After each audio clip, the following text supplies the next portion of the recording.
bafaltu. Kaoreechisi yaalolee yaaloltu Oromiyaa liyyoo falfala qoltu. Kaoreechisi yaalolee yaalole. Kaoreechisi Yaalolee yaaloltu. Kaoreechisi Furii duubni tabba. Kaoreechisi Duuba nallayyicha. Kaoreechisi Sitta waama jaba. Kaoreechisi Magaala gallicha. Kaoreechisi Yaalolee yaaloltu Oromiyaa liyyoo sakkaa bafaltu.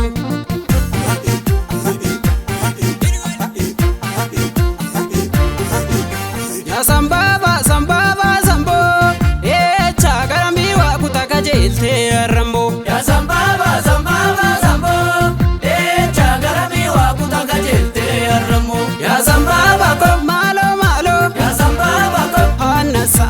ya sambaba ko Malo malo ya sambaba ko nanertu. ya sambaba ko Malo malo ya sambaba ko hinafunan dufa. ya sambaba ko Malo malo ya sambaba ko malan egdu.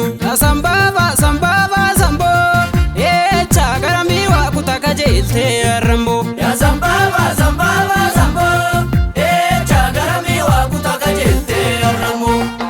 Imole koya nadi damaroro sarmu namnama. Imole koya nadi damaroro sarmu namnama. Imole karra ofi marsite falfala mortu kanu firra jiksite.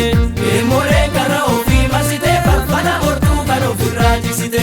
Himo ya himo, himo ya himo, himo ya himo, himo ya himo. Ani gotu nanta tarara badako badako badako badako. Ani rafu nama karara duga birma duko rabeto rabeto.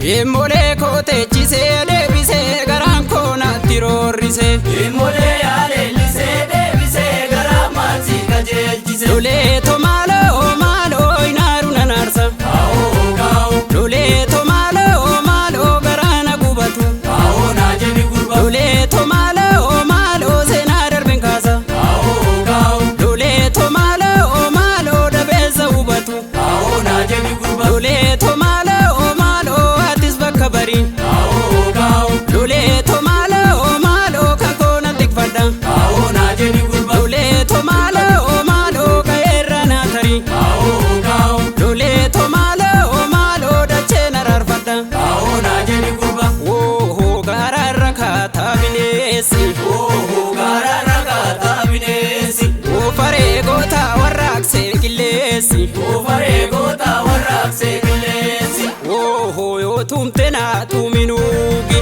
Oh yo tumtena tuminugi. Alba moye dokolecha. Alba moye dokonecha. Oh namni yartu timichome. Oh namni yatuti michome. Nama duwe no bolecha. Amadue no bolecha. Balamiti ya balamiti. Ogori buli karamana kiya. Romana na dabdeta jamni kiya. Romana yoman. Romana yoman. Romana na dabdeta jamni kiya. Romana yoman. Romana yoman. Romana na dabdeta jamni kiya.